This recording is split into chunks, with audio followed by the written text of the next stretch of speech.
Hello, everyone. I'm Eddie Landeros with the Talon, and today we are going to talk about politics and the news, understanding the difference between fake news and real news, what that is, and also how this plays into the presidential election and the COVID-19 pandemic. So today we're going to be talking to our Talon director, who is Dr. Michele Weber. If you don't know her, she is the faculty advisor for the Talon and the Communications Club. She also has her bachelor's and master's in communications, as well as a PhD in education. So very highly educated. I'm glad to have her here. We are going to go over this. And basically, just like you students and anyone watching the news right now, we're trying to grasp a hold on understanding what's going on and how our mindsets are being affected by the framing behind it. So in order to do that, we should talk to our professors, our educated staff, and see how this is going. So Dr. Weber, I really want to start with your experience with the news and education and how you understand it. So how long have you been studying the news, been used to this kind of framing? I have been studying the news since I was in my bachelor's program way back in the 90s. And so it's always been something that's been important to me. It's always been something important for me to be informed. I'm very curious. I like to pull pieces and put them together. And I feel like journalism is a lot like that. So I've been paying attention to the news for a long time. Once social media hit, and I actually predate social media, so I have an interesting perspective, more so than my students, in thinking about sort of the pre-internet and social media news world versus what happened when the internet came into being and social media came into being, and sort of where we are now 10 years later, now that Facebook is a decade old and whatnot. And it's kind of an interesting evolution, to say the least. Right. Yeah. And I was just going to say, it's been 10 years, it's been a while, even just for students right now growing up in the age of social media. Like I don't use Facebook as much anymore, but when I did use Facebook, I was into MySpace and stuff like that. And just to see the evolution of this technology take hold in our daily activities, like you can't go a day without looking at your phone, it seems. So I want to ask, how do you feel about the evolution of technology and social media? Do you feel that this has been beneficial for you and for society as a whole? Or do you think that it's just like too overwhelming for people to handle? It's both. If you want to think about it in terms of just the news cycle, okay, and I'm not sure if this is good or bad. To me, it's frustrating because it comes at you so fast. Like, if you think about when the evening news came on, we used to all sit down and watch Dan Rather or whoever give us the evening news. Right. And then we went to bed. And then we'd wake up in the morning to our newspapers, which had the next round of news. At the breakfast table, we read it, we went about our day, we probably weren't distracted. I know I wasn't distracted by it. Came home, watched the news, went to bed, read the paper in the morning. So it was like a 24-hour news cycle, or even maybe a 12. When Twitter came into being, it's like second by second now. Plus, everyone has an opinion and is a journalist, so there's a lot of citizen journalism that's going on too, which is good and bad. It's good in that you can literally be transported right to where someone is, showing you a video feed of a protest and see what's happening firsthand, unfiltered. But at the same time, you don't know if you can trust everything that everyone says there. And it's flipping out with such speed and being retweeted and retweeted and retweeted and goes viral that we don't have a lot of time for fact checking. If you look at the presidential campaigns, they're taking sound bites, turning them into videos and churning them right back into the news immediately after they happen. No sitting on it, no thinking about it. So I think what we have is a lot of misinformation that gets spread that way because it's happening so fast. Nobody has time. Once you have a day away from it, you'll notice everybody will write the synthesis articles and tell you all about what happened, what's reality. But by then, we've moved on to the next thing and already made up our decisions. So that's kind of the bad part about it. The good is that we're getting information and we have it all at our fingertips all of the time. The bad is it's a lot of information to like sift how through. do we organize it? Where do we start is the key. What is considered fake news? Because there's a lot, you could say CNN is fake news, according to some people, or you can say Breitbart's fake news, the Inquirer. So how do we discern a real news story from the fake news stories? And that's a really good question, because on Facebook, you've got people posting memes. They're posting random quotes. If they're not posting news articles, or they're just pulling the information from somewhere, and it's like a photo or a meme or a video, some of the videos have been manipulated lately. If it doesn't come from a credible news source, it's automatically suspect to me. And the first thing I'll do is I'll go look it up. Okay, so I'll do a Google search for whatever it is they're purporting. And then if I get a lot of different stories from credible sources that back up what they're saying, then I can take it as face value. If I get one source and it's biased, that might be where this came from. And that's one of the things I always tell journalists or journalism students is, if a multitude of sources are saying it across the board that are credible, you've probably got some news that's real. If you have one outlet that leans far right or leans far left, you've probably got a pretty biased story that may not be factually correct. And so that's the starting place, is how many people are reporting about this, and are they saying the same thing? And that's where you can kind of find the slant and the spin. Oh, well, Fox News is reporting this, but MSNBC is reporting this, and somewhere in the middle is the non-biased actual facts, and you can kind of figure out where that is. Other things you can use are fact checkers. Snopes, factcheck.org. If it seems like it's something that someone's posting that looks nefarious or looks strange, run it through. That's one of my favorite pastimes, is to go through and put Snopes links on people's memes to show them that that is in fact not true. And Snopes is a company that actually goes in and researches everything and will provide you with the background information on it, if it's true or if it's false. So you can actually even provide that to perhaps the person that's posting the news that we deem fake online. A lot of times fake news is half-truths and spins of things, but not actual factual facts. So it's hard because of the bias. Maybe it's coming from a biased source. Does that make sense?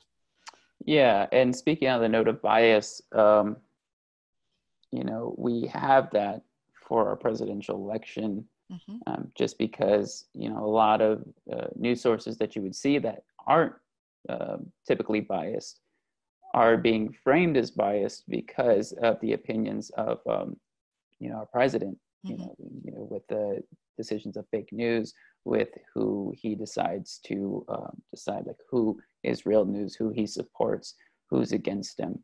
So when you hear, fairly middle news sources such as the New York Times or Associated Press being called fake news, it can affect, readers and viewers just on how they decide to interpret that news. Are they going to believe in the president because he is our leader, or are they going to form their own opinion? And I think that also has to do with the amount of time people have in this day and age, because for the most part, people are getting their news sources from social media, such as Facebook. So, and then when you just don't have the time to go out of your day to look for the right sources, then you're left with those thoughts of bias. Yes. So yeah, go ahead. I think it's a problem that we're calling things fake news from reputable sources versus the stuff that really is fake news. I think that true journalism is what is actually supporting a free society. It's in our Constitution, it's in the First Amendment, and I believe that the Founding Fathers wanted informed citizens.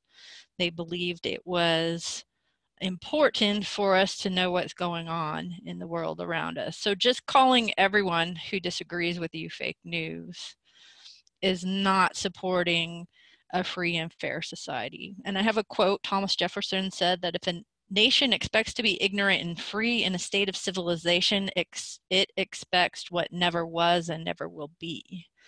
So it's paramount. What's happening in the world is being covered by journalists who work hard, who fact check, who get multiple sources, who send it to an editor, who then fact checks and gets multiple sources. So it's not like people are just churning out their opinions and sticking them online. When we're talking about reputable news sources that have been around for years and years, like you said, the New York Times, CNN, we're talking about people who are not against the government, not against our society, but holding them accountable and representing us as citizens. So it really incenses me when people say, oh, the media is blowing this out of proportion, or the media is doing this or that. Yes, they can, but that's our job as informed citizens, is to be critical thinkers, to read and read some more, to not just rely on one person, Anderson Cooper, or one person, Sean Hannity, to give us the news and take their word for it.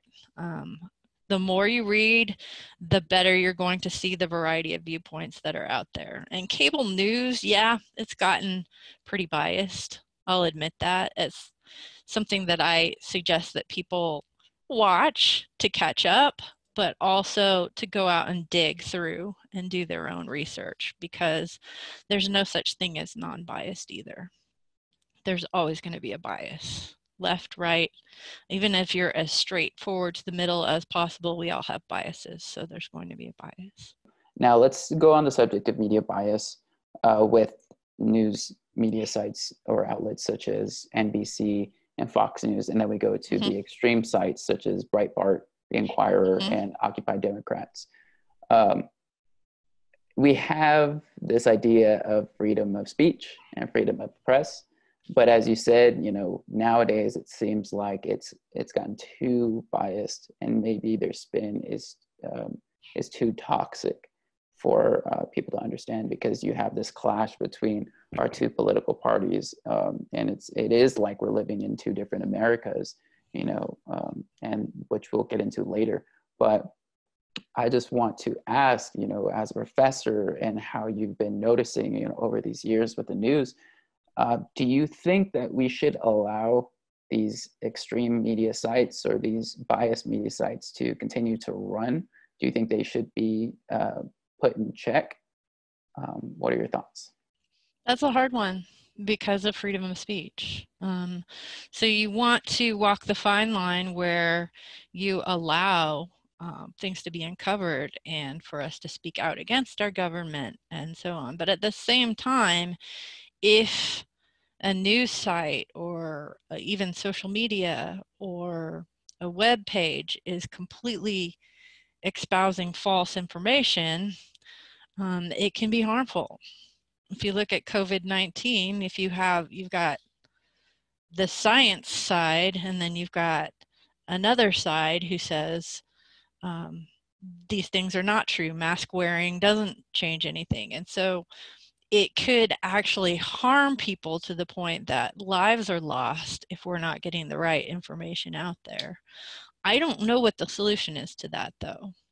I worry about that eroding to a point where we don't know what's truth or fiction anymore because we can't trust anyone.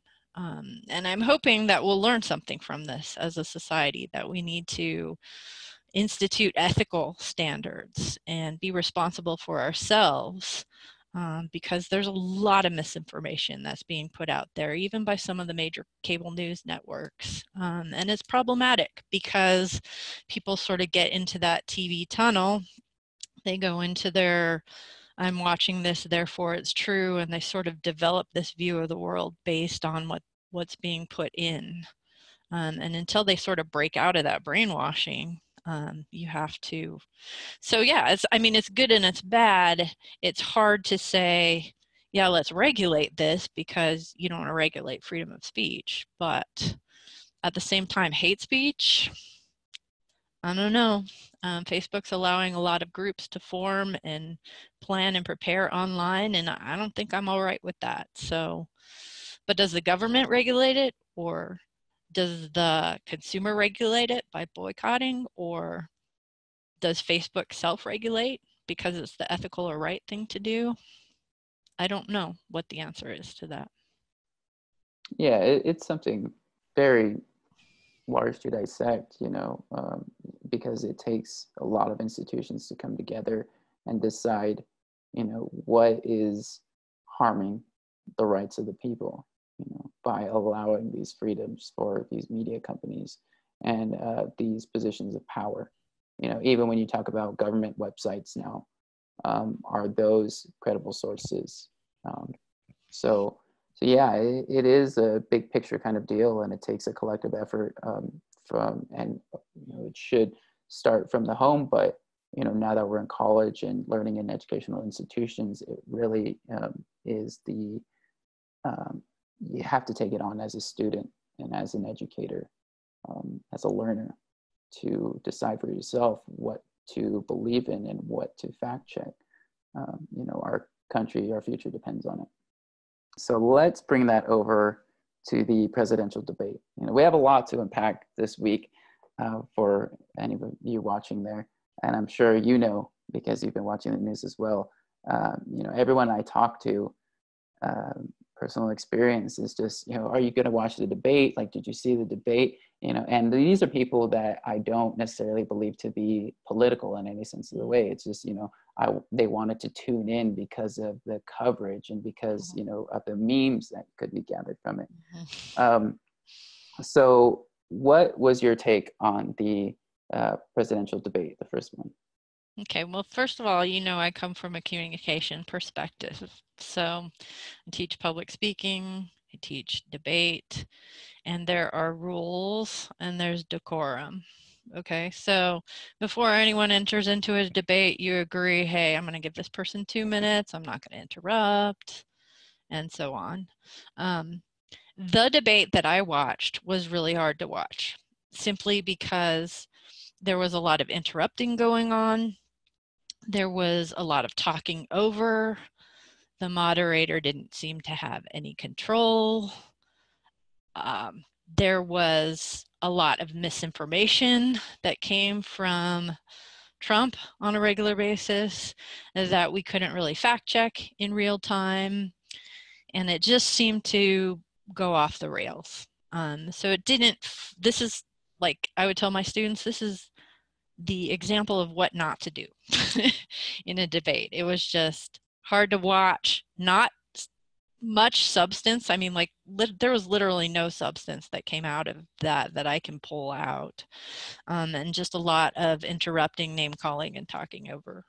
So it was really hard to watch, and it's a shame because I think the American people wanted to see what each candidate stands for, and they weren't able to do that. And if you're an American citizen who hadn't made up their mind yet, you might walk away and go, forget it.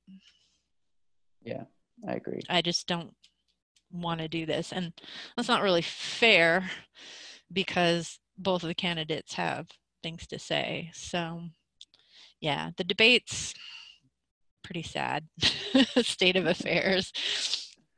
Yeah, I felt the same way. I didn't feel like I was able to take anything from it, and we had, we have a Discord group that we talk about these things, talk about politics, talk about the news for the Talon. And we were talking about, the situation with the debate, and all of us could agree that it was just overwhelmingly underwhelming.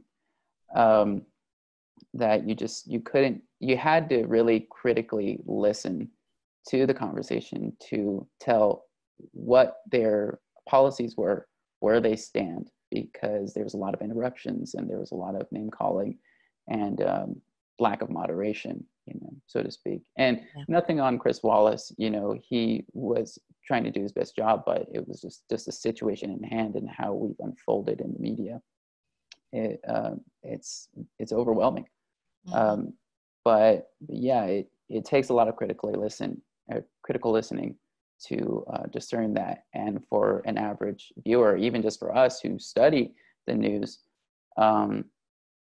you just want to give up on it. It's just like there should be a better way to do these debates. There should be a better way to get the message across in this day and age, when we have this technology to get instantaneous information. And it seems like it somehow gets lost, that you don't know necessarily what every party stands for. Let's talk about the aspects of a political debate, because right now, we have a lot of new viewers, young viewers, and especially myself too, that don't know the do's and don'ts of political debate. Sure, you have certain rules like don't interrupt, this, and it's clearly defined, but as far as who you're engaging and how that aspect works out. So could you tell us a little bit about how political debate should go and your experiences with political debates over your career? Sure. There's a couple of different styles. The first presidential debate that they did was designed to be 2 minutes, a question, and then 2 minutes for each speaker to respond to it. And typically when we're doing that, the speaker has the floor once they've been given the question, and they're allotted their full amount of time to finish. And then it's up to the moderator if he wants to give the other person a chance to respond. But it's not typically two people arguing with each other like they're sitting in their living room fighting over what you're going to watch on TV, which is what was going on a lot here. The moderator had no control and they just sort of went back and forth. There's also the town hall debate, and when candidates do town halls, usually it's a question for one of the candidates from the audience, and then they answer it, and then you get another question from another audience member for the other candidate, and then they answer it. But one of the key things that makes debates work is that everyone follows the rules and uses decorum. And that includes not name calling and being polite and just the normal things that you were going to do. If you're going to go do this in a classroom, you probably wouldn't act like the President of the United States did on the debate stage. You certainly would be thrown out of a high school competition or even a college competition if you went in there and you interrupted the whole time. So those norms of decorum in allowing the other person to state their viewpoints, and then you can rebuttal and say why you disagree with that, and there's a back and forth, and there's a sort of gentleman's or gentle person's agreement that you are trying to inform the American people of what your platform is and what you stand for. And on the subject of talking to the people and the interruptions, or you mentioned that it's not supposed to be like two people arguing face to face over what they want to watch on TV. Sometimes I'm taking politics in the media sphere for one of my classes, and we're studying it's debate, we're studying everything politics, and the overall opinion of the class was, why isn't Biden engaging Trump? Why don't these candidates at one point or another engage each other and just really talk it out? So why don't they do that, and why is that frowned upon in the politics? Debate is based on rules and formatting. So if you look back in history, the first one of the biggest or well-known debates was the Lincoln-Douglas debate, and the decorum goes back that far. in the way that we've always done things, in allotting time limits and respecting one another and making sure that everybody gets proper time and fairness. So it's sort of baked into the cake of the democracy is this is the way that we've always done them. Once the candidates decide on the rules, it's expected that they follow them. You heard that a number of times from Chris Wallace. You said you would follow these rules, but you're not. And so you can see what the end result is if someone decides not to follow the rules, or if both people decide not to follow the rules. You just get a mishmash of everyone talking over each other that's not worth anyone's time.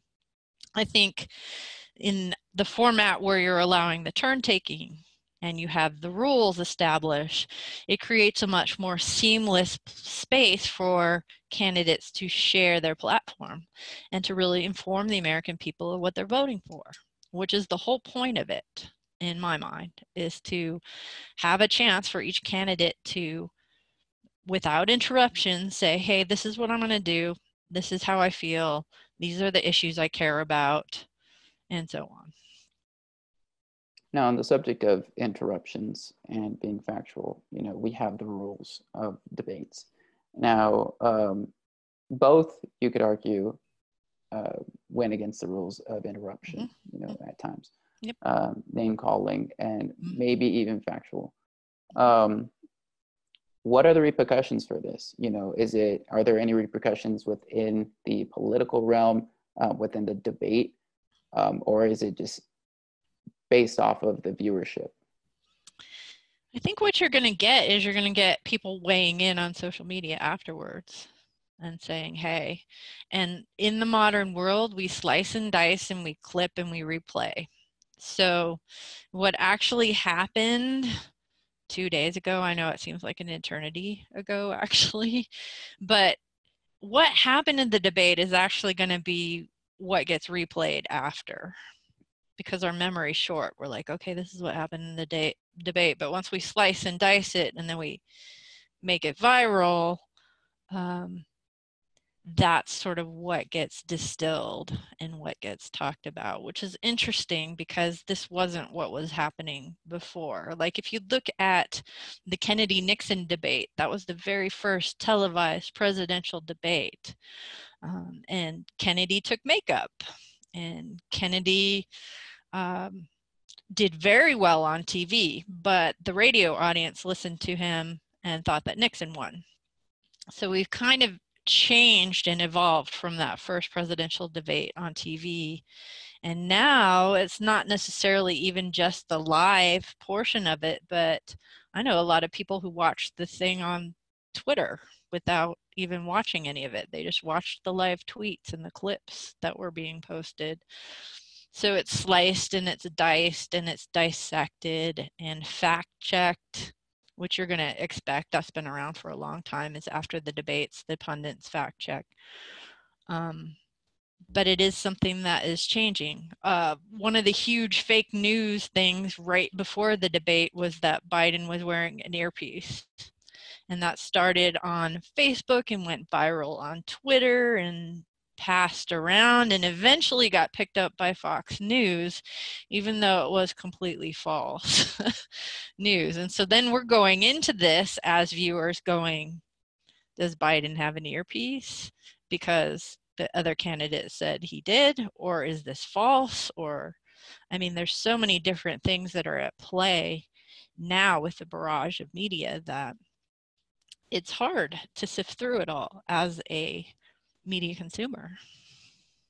Yeah, I agree. And with media comes those echo chambers that we can get trapped into because of not only the people we follow, but the advertisements and the recommendations that we get from those companies, because they're based on algorithms that say, hey, this person is interested in this news source, maybe they'll be interested in that. How is this going to affect them? If you look at Parscale, who was Trump's ad campaign manager, and the way that he collected information and spun his ads over Facebook, and getting help from those companies like Facebook, Google, liberal companies in order to spin a conservative aspect for the Trump campaign. You know, it's really showing of how we're being framed, essentially, to believe in our own thoughts. Mm-hmm. So it's really crazy. And with that, you look at the debate or this election, and you already have your mind made up. And then when you go to social media, they're saying, yeah, you're right. Mm-hmm. So let's talk about the perception of this debate, you know, because we have the interruptions. So, and at a lot of times for me personally, I'm like, why don't they just cut off the mic? You know, what is stopping them from doing this? Why aren't they doing this? And how is this affecting perception across the nation? So why don't they cut off the mic? Or do you think they should cut off the mic? They never have before. It's been in the rules that no one's really had control over the mic. They were just always left open and everyone followed the rules. When Donald Trump came along, he changed the rules. And so that's sort of where we are. Because he doesn't follow the rules, now we have to talk about if we're turning on and off mics. You can take it from a political standpoint. If you're Biden, he has a tendency to dig himself a deep hole if you leave his mic on. So you might argue, let's just leave it on, it's good for me. But if you really want the American people to get the facts and hear both sides, cutting of the mic is probably a good idea. At the same time, you've got the instance of fake news or misinformation that is actually coming out of the candidates at times. And so do you mute that? I mean, then where do you draw the line, and who controls the microphone? And so it becomes more and more complicated as we go. It's always been self-regulated. It's never been a problem before. Everybody's followed the rules, and so this is new territory. And it's a pretty big debate, I think, as far as whether or not the candidate should be censored or not, or what the new rules should be, and that sort of remains to be seen. I know the debate committee is actually working on a set of new rules for the next debate. But at this point, we don't know if that's even going to happen because the president has COVID-19. So that's sort of where we are. Yeah, just a lot to unpack, really. Yeah, and you know, thinking to myself about cutting off the microphone and just perception, like you said, you know, with the attitude of fake news and just how we view the media. You know, you mentioned self-regulation, and it's like we try to self-regulate in social media, but you just see the types of comments, you know, whether they're bots or whether they're people, you know, that display on social media. You know, it's still so new that we fail to understand the weight of our voice on these social media platforms and how permanent they can be, these electronic tattoos we have. Mm-hmm. And I think that, you know, when it comes to cutting off the mic for especially the president, for Trump, you have a lot of swing voters and a lot of supporters who would see that as very negative, as, you know, his suppression. Okay, so, and who's in control of the mic? I mean, if that person is left leaning, then you have an argument for censoring him. Mm-hmm. So it's super complicated. Yeah, really. I mean, even in this case, it was Chris Wallace, you know, from Fox News. So if you were a Fox News viewer and you saw that, you know, you could even still say, well, Chris Wallace has jumped ship, and you know, still. And then, you know, on social media, you'll feed into that, you'll get likes from it, you know, you just see the comments, and it's the echo chamber. So I think it's really interesting on how we handle ourselves on and off social media. So let's go into what we can do about this, because I don't like just bringing up problems just to bring up problems. I want to be constructive, you know, especially for the viewers watching, on how we can do better. So what ideas do you think would be more productive for political debates in the future?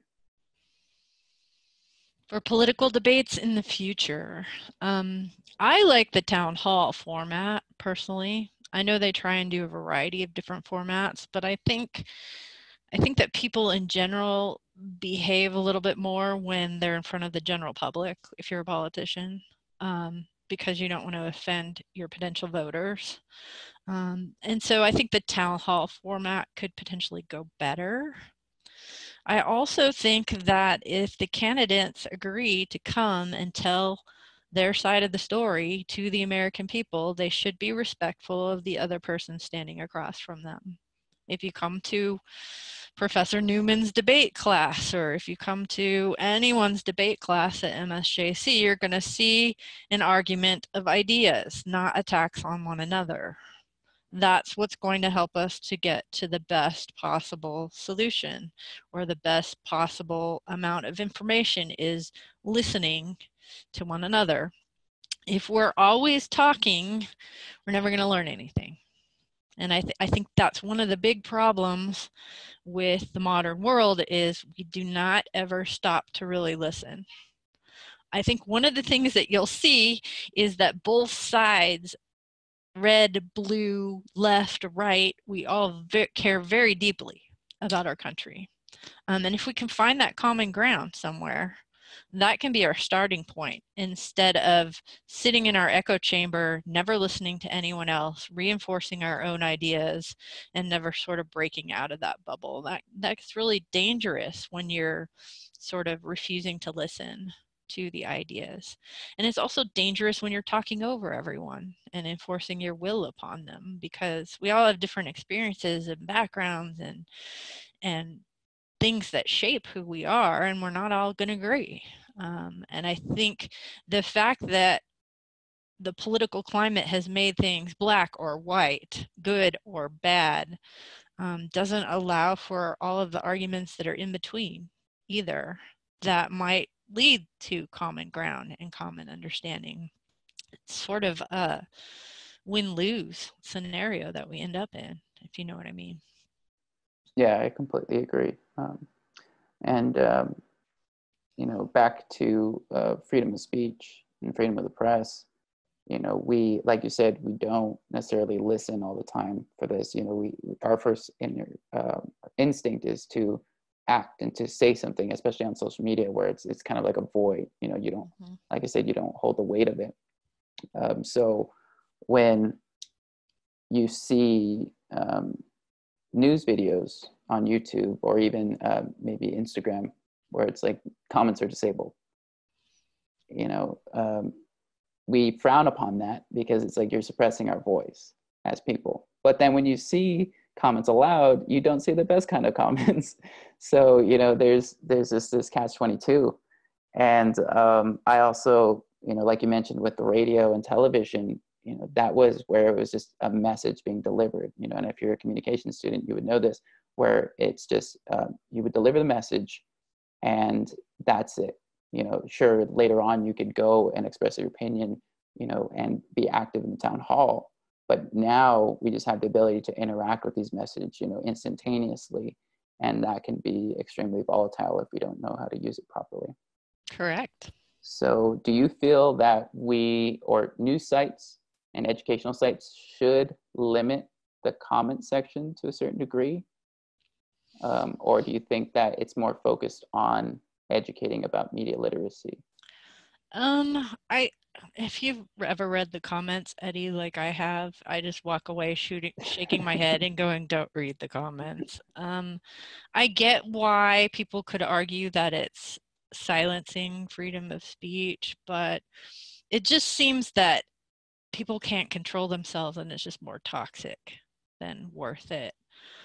So it really kind of depends on what the goal is of your website. If your website is to allow people to express themselves, then yeah, you'd want to leave the comments open. But if it's an information-based website, I don't think interacting with every article is necessary either. You can take that article over to Facebook and argue all you want. It doesn't necessarily have to create a toxicity or, like you said, echo chamber on the actual news site. But I don't know. That's also a very hard problem, because you don't want to silence people, but at the same time, people can't behave themselves online. Trust me, all the comments you see online, people wouldn't say to each other if they're sitting down chatting. They just wouldn't. It's because there's a computer screen with nothing on the other end that they're comfortable doing what they do a lot of times. So it's hard. It's hard to balance being productive and allowing for an open expression of ideas versus hatred and toxicity and fallacies and name calling. Yeah, absolutely. And it's very tempting to, as a news site, to limit that, when that's all you see. Very interesting. Okay. So let's move on to how this affects the state we're in, a pandemic for coronavirus. In COVID-19, and this week, President Trump and First Lady have tested positive for COVID-19. And this is after the debate. This is after a campaign of saying that the pandemic was a hoax from the Democrats. It was smaller than it seems. It would go away by the summer. So all of this, and he points to fake news as well in all of this. And I find this out, with him and the First Lady testing positive, and automatically I'm skeptical of the situation. And there's been numerous sites that have confirmed this, but is this coming from the White House? So I'm skeptical about this.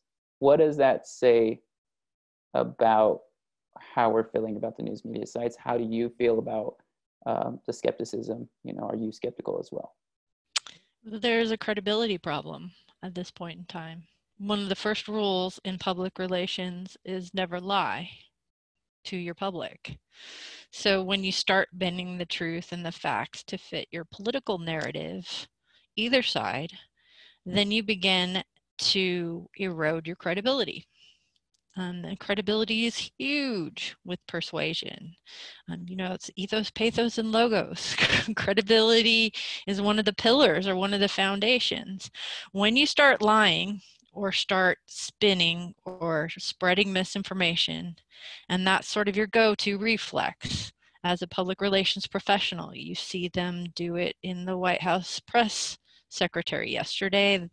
Kayleigh McEnany had quite a few things that were fact-checked that were false. When you're doing this on a regular basis and you're spreading misinformation, then the trust erodes. And over time, you're not going to trust anything. It's going to be politicized, you're going to question it, you're going to think that it's political, which is also the problem now with all of these entities like the CDC and the FDA. And when you don't have a unified message that talks about facts, then you allow for people to sort of make up whatever it is that they want to believe. Facts are facts. Opinions are fine, but they are not facts. Opinions are usually based on facts. But if you're being given false information to base your opinion on, that's sort of where we are now.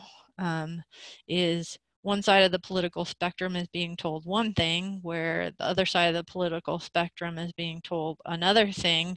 One of them's true and one of them's not, but they're both insisting that they're equal. And facts are facts. They don't change. They're not political. They are what they are. And when misinformation comes out over and over again, eventually as a media consumer, you're going to question everything that is said from that entity. And that's kind of the problem the White House has right now, is they've cried wolf too many times, and now none of us believe them, or a good portion of Americans don't believe them. So. Yeah, and I think that's really important in this overall. We've, as a society, have let something like this happen. And I'm not just necessarily saying, the presidential campaign or his election, but just the media in general. you look at how we act as a society as a whole, and this is general. Doesn't mean everybody, but we interact with memes, we interact with toxic comments on, whether it's, liking it or going against it. When it comes to wearing masks, you might be wearing a mask out in public, you see someone not wearing a mask, you confront them about not wearing the mask. All of a sudden you're all breathing together, spreading the coronavirus. So it's not really, doing any good for anybody. So we kind of put ourselves in this position of skepticism when it comes to who to listen to, and especially with our government. So, and we've been going back and forth about all of this, from the debate and fake news. But what is the best way to gain some peace of mind about all this? How do we find the truth? That is a very deep question at this point in time. It's super hard. And even coming from someone who spends a lot of time sifting through everything and looking at the whole picture and reading a variety of sources, it's still hard not to be skeptical. But I think one of the big problems is that we're not trusting people who are experts. We're not listening to the people who have that credibility and who have had that credibility over years.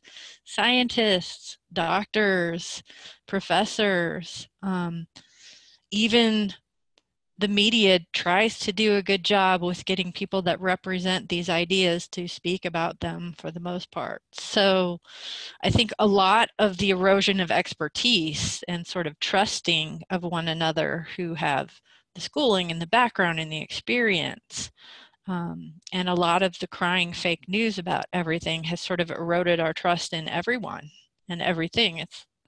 It's really created a bad situation where we don't even trust the experts, even though they're experts in their field, because we've sort of eroded that and created the death of expertise, if you will. And those are the people that we need to be listening to. If everything has been politicized, we have to go back to the grassroots or primary sources and dig through. And so one of the things that I found myself doing when I see a news article is going and finding the research that they're talking about. Okay, this person wrote this article that summarizes this research, but what if they're biased? Or what if they put a spin on it? If I can go find that research article and look at it with my own two eyes, then I can kind of make a decision. And that's something that I've even been posting on my Facebook. Like there was a research study done by Cambridge University about who or what is causing most of the misinformation from the coronavirus. And they did a meta-analysis of millions of news articles. And they sort of took this data and synthesized it and pulled things out. And they found out that actually the Trump administration was spreading about 30% of the information that was false about the coronavirus. Now that's actual scientific empirical data that we've been given from scientific researchers. It hasn't been spun. It's their actual research. And that's where you're going to get the raw data. And that's hard for a layperson to do because if you don't know the language of research and so on. So my suggestion would be to ask someone who maybe knows more than you that's in that field. Especially as students, you have professors. Talk to your biology professor, talk to your chemistry professor, go talk to your poli-sci professor. We spent a lot of time studying this stuff and reading about it, and we're pretty nerdy and know a lot of things. So that's what I would do, is just dig deeper. Also read and read some more. Yes, the media is biased, but the more viewpoints that you read about a particular topic, the better understanding that you're going to get about it. And chances are if you're reading from 5 or 6 different sources and they're all saying the same thing, then you've got truth there because they've all verified it and it's all pointing in the same direction. If you have an outlier, that's probably the one that's not true. If this other news source is saying something completely different and 1, 2, 3, 4, 5, 6 over here are saying this other thing, I'd go with these. because that's probably going to be closer to the truth. Does that make sense? Yeah, and you bring up a good point about teachers and their educational value when it comes to students and just people in general. You know, you work hard for this, and students, you know, watching, you know how hard it is with these classes, especially during this pandemic. You know, I'm struggling. I have 5 classes, and I've transferred over to Cal State University, and it's hectic. A lot of reading, you know, just with COVID being online all the time, feeling like you can never take a break. Um, it takes a lot. And granted, our professors aren't in this position that we are. You know, we have new difficulties that we face that no other students have faced in the past. But they work equally as hard for this with less technology, which, you know, carpal tunnel syndrome is a thing and it sucks. So, you know, learn the value of it, you know, get out of the mindset, because I do it too. You know, you get in this mindset that, you know, does this professor know what they're talking about? Is this going to be worth my time? You know, is this something that I'm taking in and going to be using for the future? Get out of that mindset, because you have to ask questions. You know, we're all feeling really skeptical about the situation, whether it's about politics or about our life situation. So ask those questions to your professors, you know, with their subjects, you know, find the truth, because they have learned this. And just like with the news reporters, you know, discrediting the New York Times or Associated Press, they worked hard for this. They work to prove the news factual. And so do our professors. So please learn, ask questions. Don't be afraid of that. And the final thing I want to talk about here, I know anyone watching, you've seen this on Facebook, you've seen this on Instagram, you've seen this on Snapchat. Let's talk about voting. So it's highly important, and I want to know, what are your thoughts on voting? How does voting help us as a society change things about our society? I have so many feelings about voting. It's your voice. It's the only way that anything locally around you is going to change. Judges, sheriffs, law enforcement, that fuel our criminal justice system are oftentimes elected, which are oftentimes controlled by mayors and legislatures and so on. So the presidential campaign, yeah, that's important. That guy or woman, hopefully eventually, is in charge of a lot of things, but a lot of the change that you want is going to happen locally around you. So as a citizen, it's your job to be informed, like I said before, to do the work, to do the research, and then put your vote behind what it is that you want personally. If we don't vote, then we have no foundation or basis to complain about anything that's going on around us, because we didn't put in our 2 cents and trying to be informed and elect people to serve us. I mean, these people who are elective, they work for us.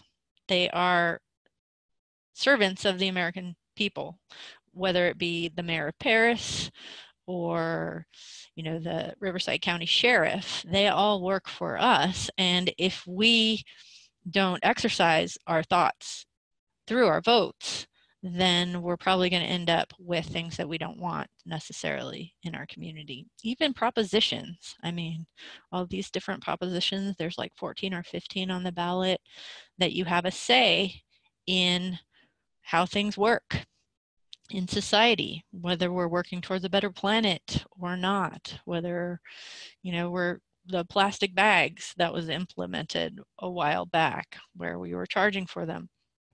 That's all gone out the window with COVID, but that was on the ballot. Legalization of marijuana is on the ballot. All of these different things that affect people in different ways are all on the ballot. So it's not just Trump versus Biden. right now.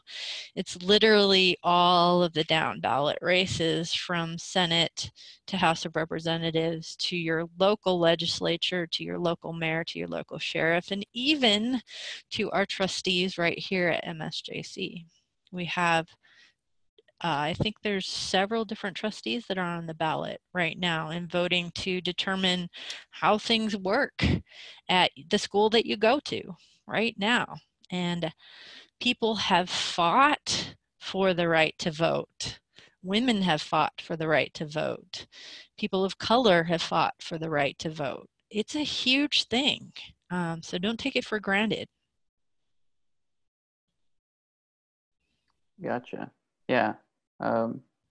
I I definitely believe in voting, and I think that it's important for all of our younger generations to understand this. And it seems like the people I talk to, my classmates, that they do feel that it is necessary to vote. That I on Instagram, just constantly seeing like go vote, and spreading news from the New York Times. So it's really positive, and it makes me happy to see that amongst my peers.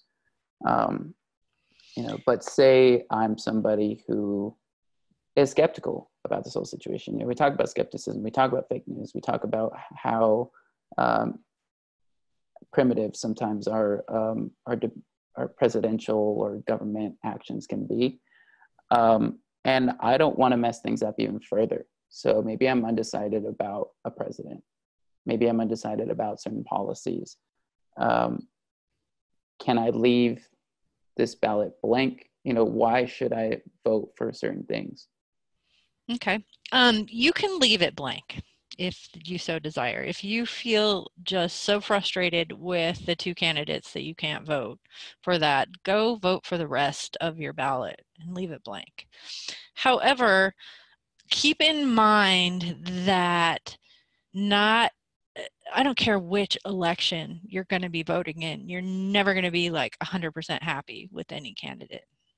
Throughout the course of my life, everyone's human. All the candidates are human beings. I, even this time, voted for someone in the primaries who's not Biden, okay? And he wasn't my first choice. But at the same time, we're trying to figure out what's going to be best for us and then represent us. So I feel like it's better to make a choice of some sort, even if they're not your first choice. So at least your voice is heard and you can't say, oh, it's not my fault, I didn't vote. I feel like that's kind of a cop-out at this point. These are the two choices we've been given. As much as I'd love to see more than a two-party system and all of the other things that go into poli-sci right now, this is what we've got. And I feel like you've got to do the best with what you've got, or you're going to end up with something that you don't want, without being too obvious. Does that make sense? That makes a lot of sense. Thank you. All right. Well, that covers everything that I wanted to talk about. So thank you for taking your time to do this interview and to talk about this, because it really, just this alone does provide a sense of peace of mind, to be able to talk about these things constructively. So for those of you who are watching, please, talk amongst your peers, people that you can have a rational conversation with, to talk through these subjects, because it weighs a lot on our minds, whether we think so or not. Subconsciously, you're thinking about the stressors of college, the stressors of life, the stressors of what's going on for our country. And sometimes it feels like maybe we can't do anything to change about it. But we can't, and the first step takes talking, using your voice. So do that, please. All right. Any final thoughts, Dr. Weber? Nope, just be informed. Be that informed citizen that Thomas Jefferson was talking about, one of the founding fathers. It does take a little bit of work, but then you don't run the risk of being manipulated by the media or by your echo chamber or whatnot. So read some more and remain informed. And by all means, take a break when it gets to be too much and take some downtime away from the news. That's one of my big problems, is I read so much that I drive myself crazy. So go sit outside, take your dog for a walk, whatever. But do be informed. Remain an informed citizen. Sure. And we'll end it with that. Thank you, Dr. Weber. This is Dr. Michele Weber from the Talon.